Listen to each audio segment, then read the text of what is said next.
When a drowning incident happens, every second matters. Drowning is one of the leading causes of accidental death worldwide, and in many cases, victims experience sudden cardiac arrest. Knowing how to respond quickly and correctly with an automated external defibrillator, or an AED, can mean the difference between life and death. Today, we're covering everything you need to know about using an AED on a drowning victim and how to take action when every moment counts. When a person drowns, their body is deprived of oxygen. This can lead to a cardiac arrest where the heart stops beating effectively. In these situations, an AED can help restart the heart, but proper steps must be taken to ensure it works correctly. Unlike other cardiac arrest cases, drowning victims often have excess water on their skin, and this can impact AED pad placement and effectiveness. If you find a drowning victim unresponsive and not breathing, follow these steps to use an AED effectively. First, call 911 immediately and ensure emergency help is on the way. Move the victim to a dry, flat surface and begin chest compressions right away. Early CPR is critical in these cases because it helps circulate oxygen to the brain and other vital organs. Next, retrieve and turn on the AED. Follow the voice and visual prompts provided by the device.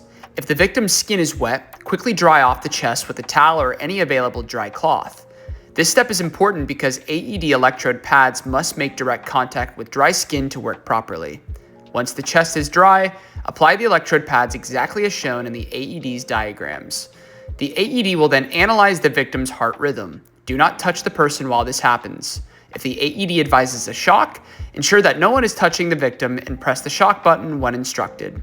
Some AED models will automatically deliver the shock. After the shock is delivered, immediately resume CPR with chest compressions and continue following the AED's prompts until emergency responders arrive.